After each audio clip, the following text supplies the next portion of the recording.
La mayoría de las personas imagina que el mundo de las letras es un territorio donde las bellas almas arrojan el producto de sus espíritus sobre un papel. Eso es puro cuento. En realidad, la literatura es una zona de conflicto donde cada escritor pelea por encontrar su lugar bajo el sol, empuñando su obra en este campo de batalla. Desde los 4 años daba vueltas en el patio de la casa de mi abuela y me inventaba historias. Y con el Quijote creo que aprendo lo poco que sé de escribir. Fue como mi taller literario. Liliana Hecker es una de las escritoras más precoces de la Argentina. A los 16 años ya formaba parte de la revista El Grillo de Papel. A mediados de los 60 publicó Los que vieron la zarza, su primer libro de cuentos. Se consolidó como cuentista en las compilaciones Acuario y Las peras del mal. También escribió las novelas Zona de clivaje y El fin de la historia. En 2016 se publicaron sus Cuentos reunidos, obra por la que ganó el Premio Nacional de Literatura. En la primera temporada de Campo de Batalla teníamos siempre parejas de invitados en los cuales debatíamos de temas. La novela total, el género policial, etcétera, etcétera. De golpe descubrí, conversando con algunas personas, que había muchos espectadores a los que les interesaba acercarse a los libros a través de la vida y obra de los invitados, saber quiénes eran. Entonces la primera pregunta es una pregunta típica de la televisión. ¿Quién sos? Bueno, a ver, Liliana Hecker, eso ya Escritora. me presentaron. Escribo. Es decir, si debo definirme más que como escritora, me describo por la tarea que realizo. Escribo, y escribo desde que en realidad desde los 4 años daba vueltas en el patio de la casa de mi abuela y me inventaba historias, pero de una manera, digamos, más evidente.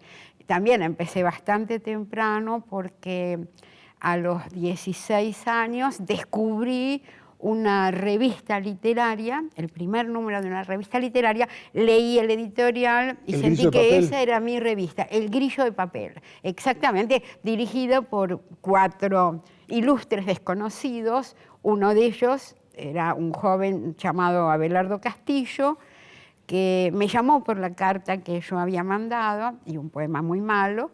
Y bueno, me encontré con él, Las Violetas, charlé con Abelardo, más bien Abelardo habló, y me propuso ir a las reuniones del Grillo de Papel. Y bueno, al día siguiente, que fue el 22 de enero de 1960. Yo soy la clásica escritora de los 60 porque entré ritualmente a la literatura en enero de 1960. Ahí entré al Café de los Angelitos y entré al mundo de la literatura de esa manera. ¿Y cómo era la época? ¿Qué se cruzaba? ¿Era Jean-Paul Sartre? Jean-Paul Sartre, muy Jean-Paul Sartre. Mira, yo había leído mucho, desordenadamente, como leen los chicos y los adolescentes. Sí.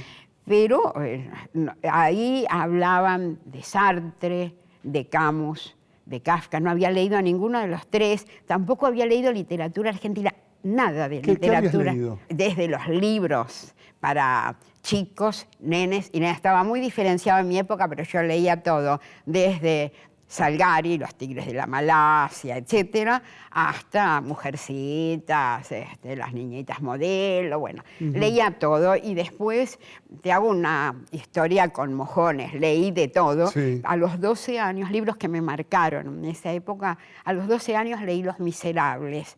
Yo creo que sin saber ni ¿Pasaste lo que... de Salgari a Víctor Hugo? No. Si te cuento todo lo que leí, vamos a pasarnos todo el programa. Pero leí todos los libros, muchos libros para chicos, casi todos. Leí un libro que me marcó mucho, se llamaba Vida Maravillosa de Niños Célebres. Ese libro me fascinó, pero yo quería, por supuesto, ser una niña célebre, pero el gran problema que tenía es que en ese libro casi todos eran niños célebres. Y yo podía soñar con ser célebre, pero al mismo tiempo tenía cierto apego al realismo y necesitaba una niña célebre. Había solo 2. Una era Elizabeth Barrett Browning, y a mí me resultaba una vida tan aburrida, porque, es decir, escribía poemas, el papá no le pegaba ni nada, la alentaba a ser escritora. Yo, en la lámina estaba sentada escribiendo, yo no quería esa vida. La otra niña célebre era Praskovia, la niña valiente. Praskovia tenía a sus padres presos en Siberia.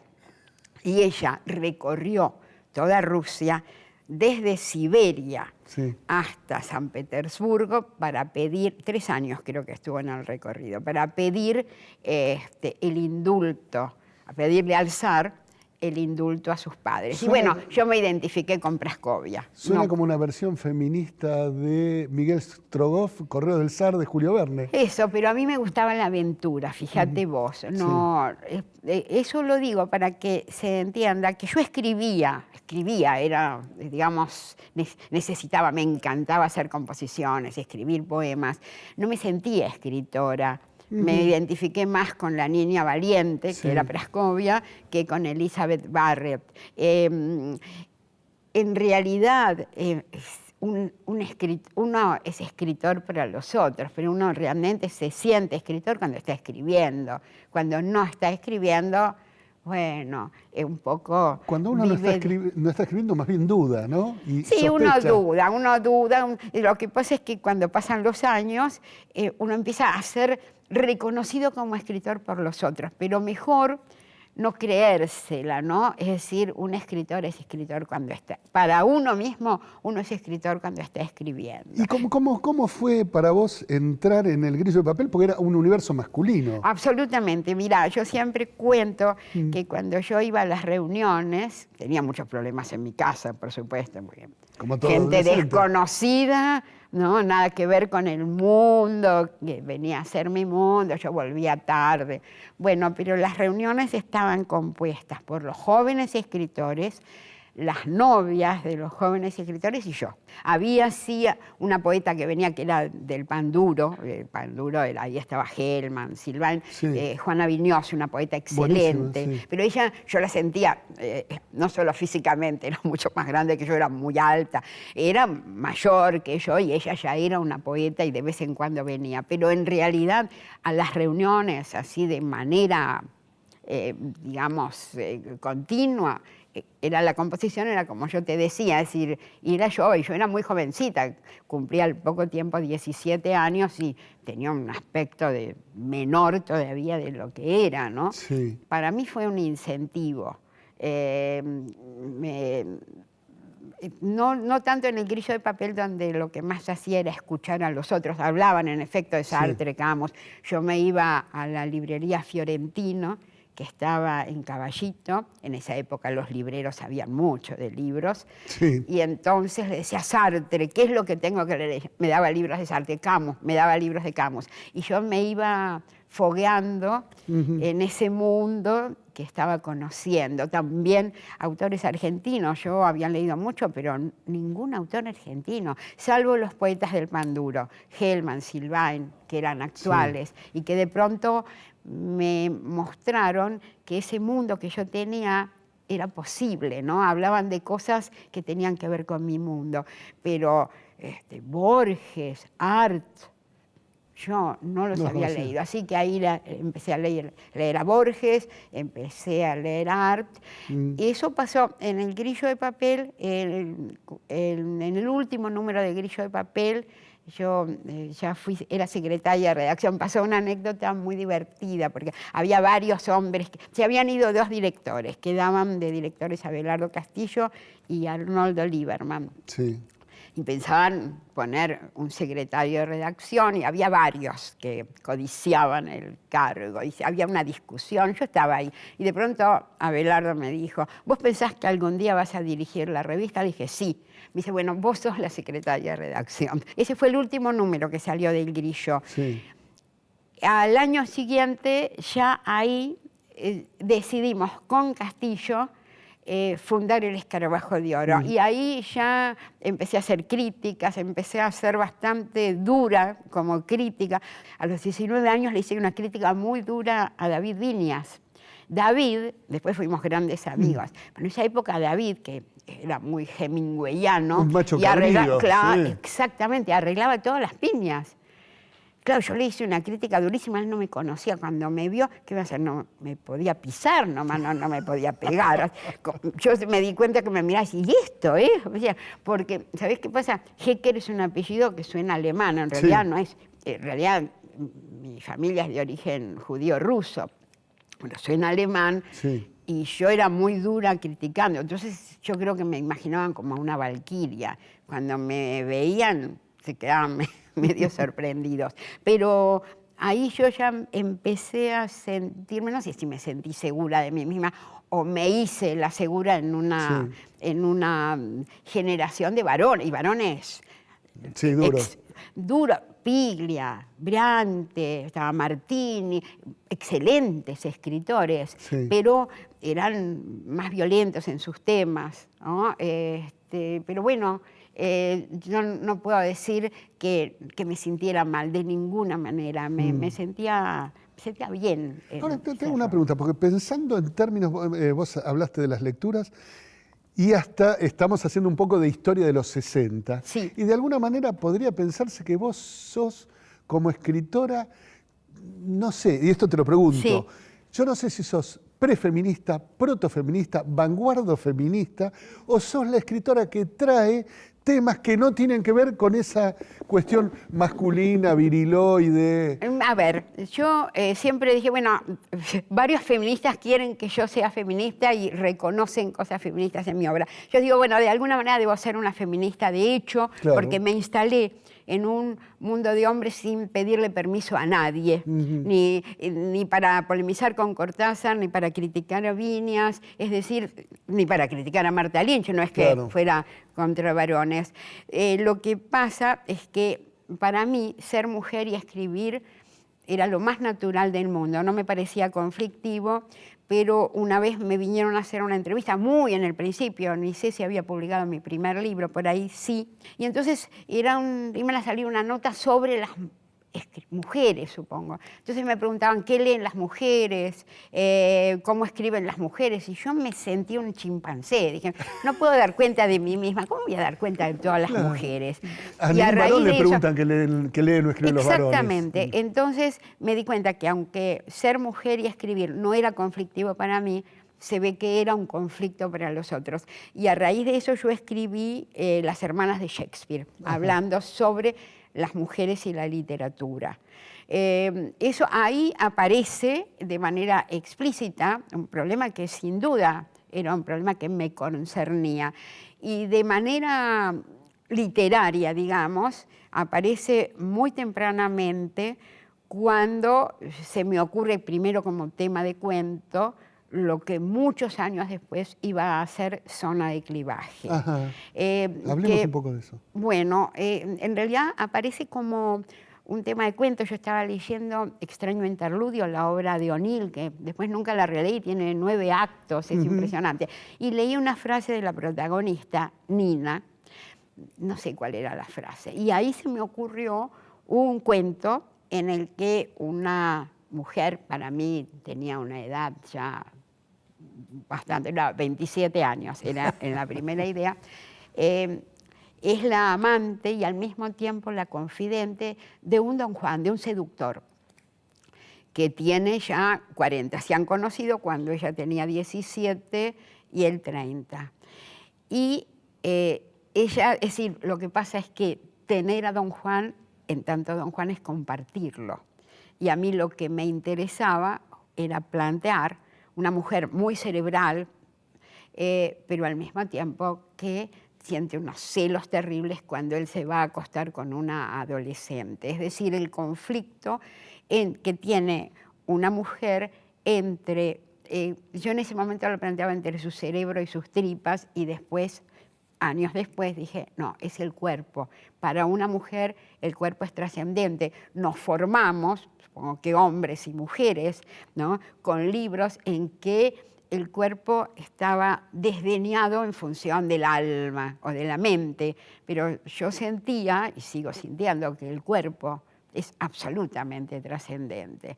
Entonces, ahí viene la idea que me empezó a crecer, eso era un cuento, pero empezó a extenderse, en lugar de ir hacia adelante, hacia el final, como van los cuentos, iba hacia atrás y hacia los costados, empezó a ampliarse. Y un día me di cuenta que eso no era un cuento y que algún día iba a ser una novela, pero tampoco lo veía tan claro en ese momento como lo voy a plantear o como lo entendí después. Sí. No me daba el cuero, ni literariamente ni por experiencia de vida. Esa es otra zona de ruptura con el universo masculino de la gente del Grillo de Papel, que eran básicamente todos cuentistas. Bueno, pero seguimos hablando de eso después del corte. Continuamos en Campo de Batalla.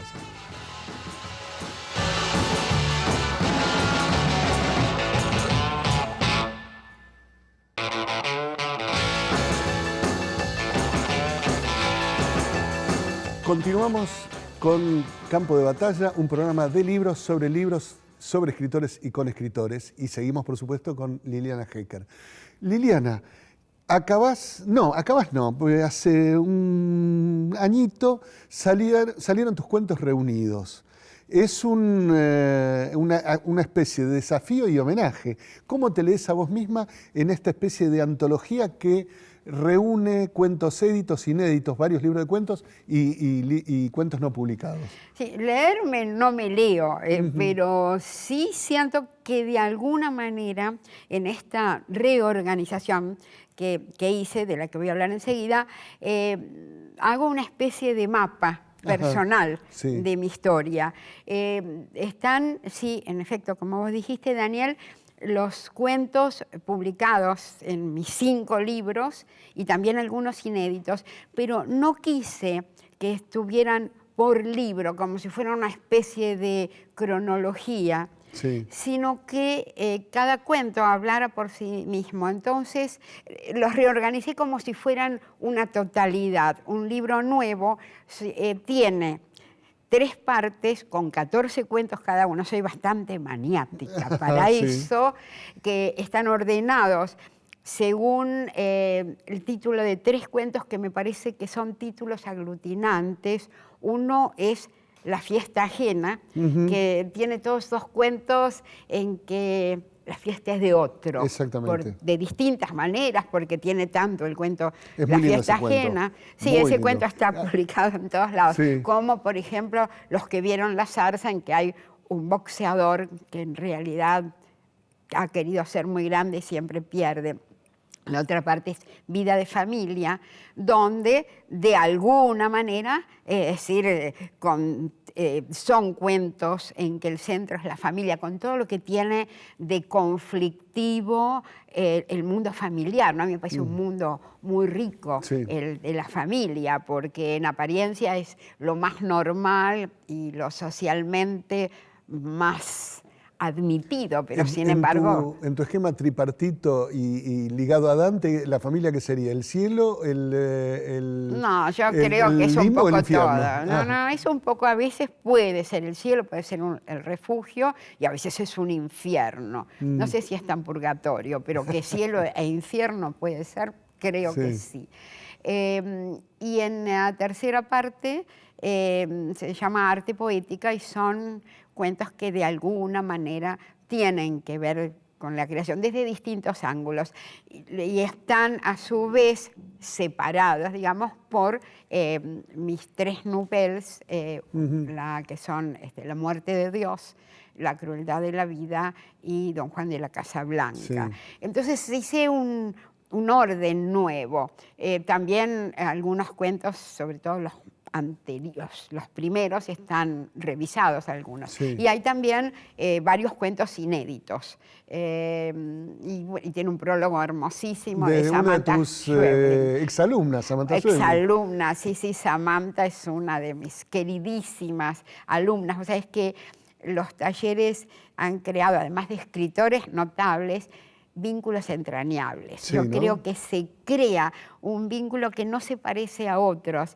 Sí tiene que ver con la amistad, pero es un modo muy particular de la amistad, porque en mí, por ejemplo, haber asistido al crecimiento, ¿no?, de montón de escritores que ahora son mis adorados colegas, es algo muy, muy hermoso. Y en tu honor hay que decir, pienso en Pablo Ramos, Guillermo Martínez, Samantha Schweblin, no recuerdo a alguien más conocido. Muchísimos más, desde Silvia Schuher, Silvia... Vino a mi primer grupo del taller, en que yo diga en la época de la dictadura, en el Teatro IF. Hay muchísimos. Y ninguno se parece entre sí y ninguno se parece a vos, lo cual es otro mérito. Eso yo tengo, en eso para mí es muy importante. Yo lo que trato de hacer con el talento y la visión del mundo que cada uno tiene, porque en realidad yo no proporciono a nadie ni talento ni visión del mundo. No. Ahora, sí, en la medida de lo posible, ayudarlos a que encuentren sus propias herramientas, porque es lo único que uno puede hacer. Un creador puede provocar en otros una revelación, ¿no? Es decir, creo que no hay otra cosa. Es decir, nadie le puede enseñar a otro a ser escritor, pero un escritor va descubriendo, ¿no?, los recursos de su oficio. Bueno, creo que uno lo único que puede hacer es favorecer esos descubrimientos. Claro. Y a mí me gusta mucho hacerlo, me apasiona. Realmente pongo mucho en eso porque lo considero parte de mi trabajo creador. Claro, es una transmisión, una especie de legado, pero no es un peso, no cargan con eso, al contrario. Se liberan de los problemas que traían, en el mejor de los casos. Sí, yo no sé si se liberan. Lo que pasa es que creo que todo escritor en alguna etapa o siempre necesita de alguna manera de la opinión de los otros, de esa visión de los otros. La literatura es un oficio muy solitario, pero a veces uno siente, sobre todo en los comienzos, después uno aprende un poco a tener cierta autocrítica, pero en las primeras etapas uno está muy pegado a lo que quiere hacer. Uno sabe qué efecto quiso causar, qué música quería que tuviera, qué sentido tiene lo que escribe. Y en realidad hay una distancia muy grande entre eso que uno quiere hacer y eso que dentro de él le salió. Y a veces un autor no lo ve enseguida. A lo mejor esa mirada de otros, no solo de quien coordina el taller, del grupo. A mí me importan mucho los grupos. Yo no doy clases individuales, además me aburriría mortalmente. Y además porque creo que la literatura no es una ciencia exacta. Es decir, la clase individual, quieras o no, es autoritaria. Alguien te paga para que opines y tu opinión es sagrada y a mí eso no me gusta. Hablando de palabras sagradas, ¿qué autores nos querés recomendar? Hay excelentes nuevos autores que pertenecen ya a la literatura argentina y a lo mejor no se conocen de todo. Yo voy a recomendar a 3 que me parecen realmente notables. Uno es Ariel Urquiza, que tiene un libro que se llama No hay risas en el cielo, un libro de cuentos. Ahora publicó una novela también hace poco, pero bueno, para circunscribirnos. No hay risas en el cielo, son cuentos que tienen una violencia. El tema central es de los sicarios, ¿no? Transcurre en México, en Uruguay y en Argentina. Son excepcionales como cuentos. En un orden totalmente distinto, 2 novelas. Una se llama Todas las cosas, de Nora Rabinovich, ¿no? Hay 2 personajes, una pareja, es muy conflictiva. Él es un acumulador, muy queribles los dos, y ella que necesitaría el orden, ¿no? Él vive rodeado de todas las cosas y ella quiere despejarse. Pero es fascinante la relación conflictiva que tienen, en que no hay la verdad de uno o la verdad de otro. No es que está el bueno y el malo, no, es fascinante. Y otra, una novela muy singular de Paula Prengler que se llama El tiempo ilusionado. Y además de tener un personaje memorable, una especie de marginal que viene de la burguesía judía, pero es un marginal total que vive en el pasaje Barolo, realmente es notable y los personajes son notables, pero además da un testimonio muy particular de, ¿cómo te podría decir?, los residuos del 70, de esa época de la que se habló tanto, con tantas movilizaciones y tanta politización, quedan ciertos personajes, como este Rubinstein, este personaje central, que están como navegando en un lugar muy extraño, ¿no? Es una novela bellísima que atrapa. Los 3 libros que recomiendo, pero son para leerlos porque realmente atrapan, son de lo mejor de una literatura excelente como es la literatura argentina. Bueno, gracias Liliana por las recomendaciones, gracias por venir, felicitaciones por el premio nuevo. Y otra cosa que no dijiste, la hablamos fuera, vas a sacar pronto un libro que se llama Trastienda de la Escritura. La Trastienda de la Escritura, pronto. Un libro de no ficción. Exacto. Así es, me sentí muy bien en el programa. Bueno, Daniel, felicitaciones a vos también. Gracias a vos, gracias a mí. Bueno, no se vayan, que en el próximo bloque conversamos con Federico Jan Mer.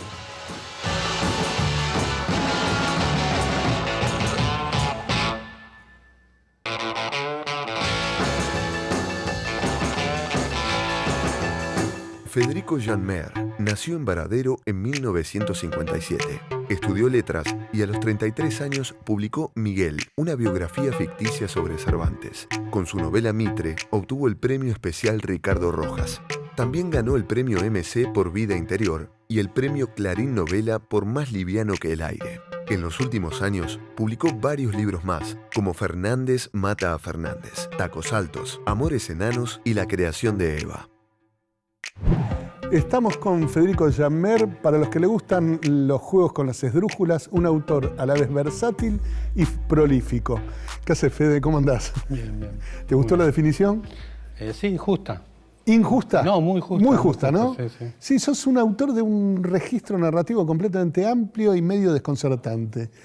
Empezaste, y me gustaría abordar un poquito el asunto, empezaste a publicar, si no me equivoco, con tu novela Miguel, que es una biografía imaginaria de Cervantes. Sí, esa fue mi primera publicación en una editorial como La Gente, digamos. Ah, ¿tuviste otras? Tuve dos novelas antes. Una me la hice yo mismo. ¿Qué era cuál? Se llamaba Desatando casi los nudos. Después hubo una reedición en Seibarral y hubo una antes, en el 84. Pero bueno, claro, Miguel fue con Anagrama y... Claro, que fuiste finalista del premio Anagrama. Claro, y ahí como que cambió un poco la vida, si no tendría mi casa llena de manuscritos, creo. Pero ¿Y qué te atrapó de Cervantes? Digamos, ¿qué es lo novelizable de la vida de Cervantes? Y además después vos trabajaste como autor crítico respecto a la obra de Cervantes. Sí, sí. ¿Qué me atrapó? No, ahí es raro. Yo primero llego al Quijote, obviamente, y con el Quijote creo que aprendo lo poco que sé de escribir. Fue como mi taller literario. Lo leí en ese sentido, aprendiendo cada cosa. Digamos, el Quijote es la primera novela moderna y él va descubriendo las posibilidades de novela a medida que la va escribiendo. Entonces, es muy lindo verlo eso en el libro. Por ejemplo, tarda como 36 capítulos en darse cuenta que no necesita contar todo, que puede decir de acá a 6 días. Y bueno, cuando descubre que puede hacer eso, ya lo empieza a hacer todo el tiempo. Y como eso, muchísimas cosas. Por ejemplo, descubrir las posibilidades de un actor, un partener, ¿no? Digamos, Cervantes venía del teatro y en el teatro siempre el héroe necesita un mucamo, un mayordomo, alguien que le permita decir en voz alta algo, porque en el teatro no se puede pensar. Y entonces ese descubrimiento de las posibilidades de Sancho también que se dan a lo largo del libro. Y bueno, y con eso... De alguna manera uno podría decir que Don Quijote empieza cuando aparece Sancho Panza, ¿no? Exactamente. Y creo que Sancho Panza es el gran protagonista de los dos libros. Pero bueno, eso... Yo llego ahí antes de ir a la facultad y bueno, y aprendo a escribir. Y bueno, y después, cuando estaba en la facultad y ya era bastante más grande, tendría 26, 27, hago la materia de española, española del siglo de oro creo que se llamaba, y entonces ahí me pongo a investigar la vida, y realmente la vida es una novela de Cervantes, y yo no la sabía. Yo lo único que había trabajado mucho era el Quijote, pero por mi cuenta y aprendiendo como un chico. Y entonces, bueno, me dio ganas de escribirla porque realmente es una vida Es la vida de un perdedor, pero bueno, perdedor somos todos. Sí. Pero es un perdedor muy particular. Es un perdedor que en muchos momentos de su vida está por ganar y pierde justo un segundo antes de ganar algo muy, muy grande. Por ejemplo, yo Bueno, lo que sí. recuerdo es envidiaba a los grandes autores Claro, teatrales sí. de la época porque decían que él era un mal dramaturgo. Escribe la primera parte del Quijote y sale el Quijote de Avellaneda diciendo que el Quijote de Cervantes era falto de ingenio, seco, como el autor. O sea, era como lo trataban para el carajo. Bueno, porque el caso de Cervantes también es muy interesante. Es muy parecido a Sarmiento, que es otro de mis ídolos literarios, en el sentido en que son escritores de clase media-baja, Sí. en un mundo de escritores, varones todos, de clases altas. Entonces, te doy un ejemplo de eso que te digo, de un perdedor en el último segundo. Sí. En un momento él termina Lepanto, él tiene el problema en la mano izquierda, en el brazo izquierdo, y entonces vuelve a España con una carta del hijo natural de Felipe II, que era el jefe de toda la tropa española, y entonces con esa carta él conseguía el puesto que quería en España, y pasaba de ser un desclasado, a ser un tipo de la corte, etc. Pero viendo la costa catalana, lo secuestran y se lo llevan a Argel. Claro, Esa es los una, moros. pero hay mil de Sí. esas. En el momento que él va a llegar, entrar en la ahí. corte, se lo secuestran los moros y piden rescate a un hombre que no tiene plata. Exactamente, pero como con los moros le encuentran la carta, lo meten preso y quieren Un rescate como rescate. si él ya fuera el que quería ser. Exactamente. E históricamente Cervantes escribe el Quijote después de ser cautivo. Claro, sí. Claro, porque además en el Quijote hay algo, dice, Sí, claro. atribuye el Quijote a un manuscrito moro. Yo no imagino a alguien pudiendo escribir el Quijote sin haber viajado lo que él había viajado. Porque él sabe lo que son los caminos reales. A mí me gusta contar siempre, en ese momento, los caminos reales eran unas gigantescas gentes caminando, porque se viajaba caminando. Sí. A lo sumo, si eras más o menos rico, tenías un burro para llevar las cosas, pero la gente caminaba, había posadas, y entonces la vida ocurría en los caminos reales. Y entonces, si te fijabas, todo el Quijote está armado en caminos reales, y cuando él necesita alguna aventura extraña es que se sale del camino real. Pero bueno, esa es una vivencia que no sé si un Lope de Vega la tuvo, porque Lope de Vega, Que si vivía en viajaba, Madrid. viajaba en carro, ¿no? Claro. No. ¿Cómo era Lope de Vega? ¿Era el príncipe de los ingenios? Claro, bueno, Lope de Vega era un tipo de la clase alta que estaba en la corte, y bueno, él tiene un éxito tremendo, además es un gran escritor de teatro, ¿no? No cualquier cosa Lope de Vega, pero son como los dos. A las figuras antitéticas. Claro, sí. Bien. Bueno, en el próximo bloque vamos a hablar de tu propia literatura. Vamos a dejar un poquito de lado a Cervantes, momentáneamente. Bueno, hay una anécdota cortita. Dale. Yo soy de un pueblo de Varadero y en mi pueblo a los chicos los hacen leer, desgraciadamente, mis libros y mis cosas. Entonces un domingo sos el escritor oficial de Varadero. Claro. Y un domingo a la mañana iba andando en bicicleta y entonces una chica me dice: ¿vos sos el que escribiste el Quijote? Y fue uno de los mejores momentos de mi vida. O sea que si vamos a hablar de mí, seguimos hablando del Quijote. Bueno, ya seguimos.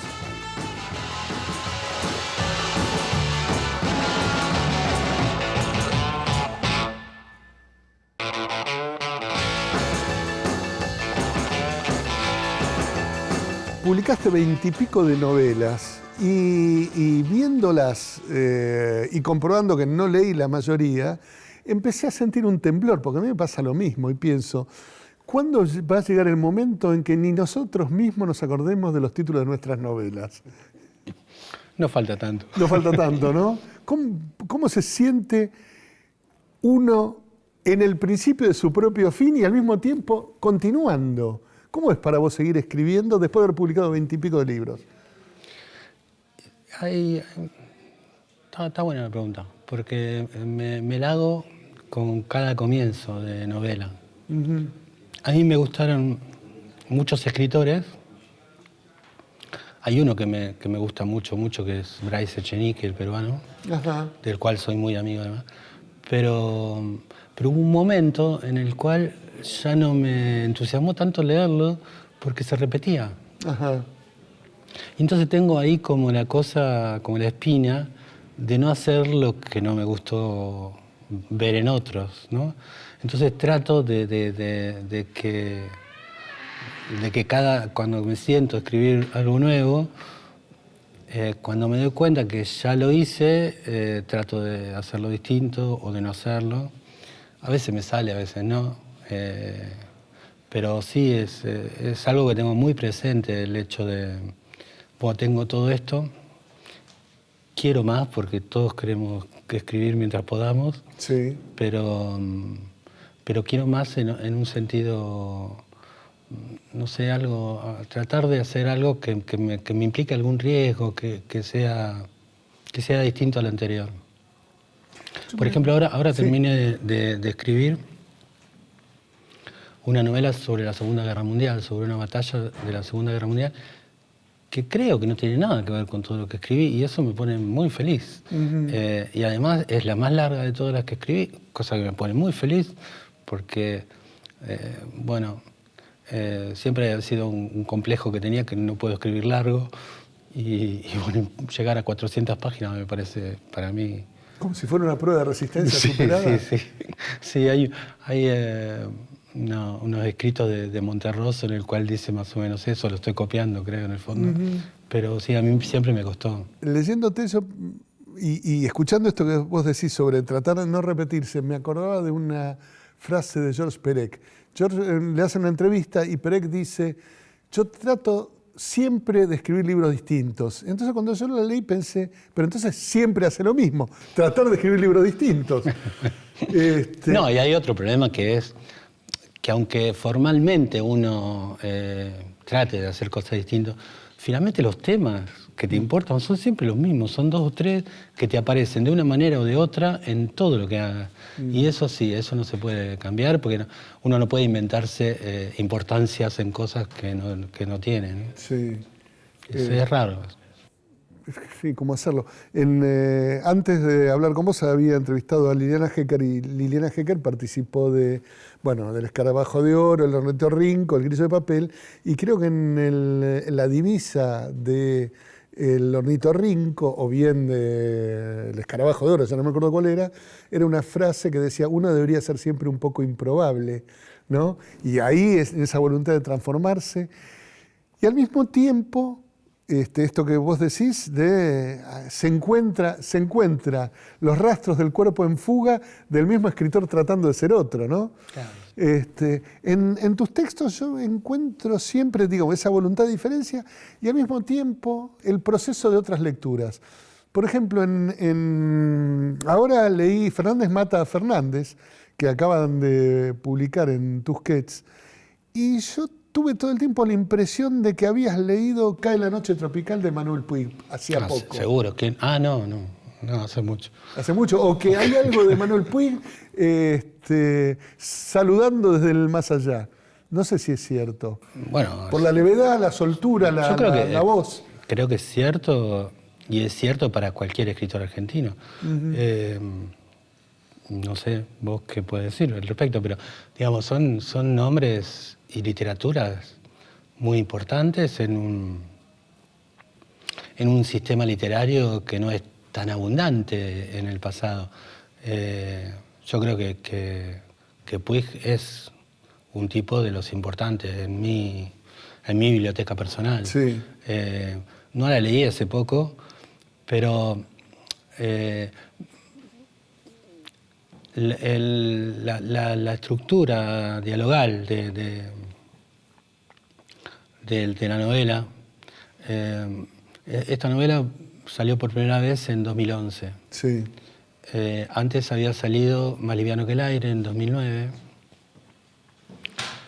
Luego salió otra novela más, Las madres no le decimos esas cosas a las hijas. Y salió una cuarta el año pasado que que se llama La creación de Eva, Sí. que todas tienen, hablando sobre la repetición, todas tienen la misma construcción, que es la ausencia de narradores, con Exactamente, sí. distintas formas. Entonces yo no lo asimilo tanto con Puig, sino a una idea de decir literariamente algo que pienso sobre el mundo o el país, ¿no? Es como... yo trato de construir novelas a partir de lo que voy pensando, de lo que me toca vivir. Ajá. Y entonces esta novela sale en un momento, era un momento en el cual se hablaba desde un lado de la grieta, como se da a llamar, del relato. Y a mí lo que me parecía, y lo que me sigue pareciendo, es que no había relato, ni lo hay ahora, que lo que hay es una ausencia de política. Uh-huh. Que el relato implicaría un enjambre entre lo político y lo social, o sea, que la sociedad tuviera un cierto nivel político que no tiene, que precisamente después del 2001 lo que no hay es un enjambre político entre la sociedad y la dirigencia. Entonces, no hay relatos, hay monólogos. El relato nunca es un monólogo. Es un diálogo. Y eso cae en tu novela, en el cual los personajes hablan sin que haya nadie que los Exactamente, y a mí cuente. me pareció que buscar el procedimiento literario que dijera eso era quitar los narradores, ¿no? Que la gente dialogara o monologara. En Más liviano que el aire es un monólogo, pero que no hubiera nadie que construyera el relato, ¿no? Entonces, fue una cosa que no creo que tenga que ver con Puig, sino más bien con una idea, pero teoría entonces Más liviano estúpida que el mía. aire tendría que ver con las cadenas nacionales de Cristina, por ejemplo. No, ahí por ejemplo iba a ser un diálogo. Yo lo empecé escribiendo como un diálogo porque hay un chico encerrado en el baño, hay una señora que lo encierra después que el pibe la quiere robar. Y la señora lo alecciona. Claro, y toda la novela es el monólogo de la señora, pero a partir del monólogo de la señora vos entendés lo que el otro está diciendo desde el baño. Claro. Ahí, por ejemplo, usé el procedimiento de quitar el habla del chico, porque me pareció que ese tipo de chico de clase baja en la Argentina no tiene habla, no hay ningún lugar donde vos lo puedas escuchar. Entonces mi forma de decirlo literariamente fue quitarlo del libro. ¿Qué sé yo? Son construcciones como que uno se inventa, procedimientos que uno se inventa para decir de otro modo literariamente algo que cree o que ve del mundo. Uh-huh. Por eso no sé si está tan ligado a Puig. Sí estoy ligado a Puig en cuanto a que a Puig o a Sarmiento, qué sé yo, en cuanto a que para mí la literatura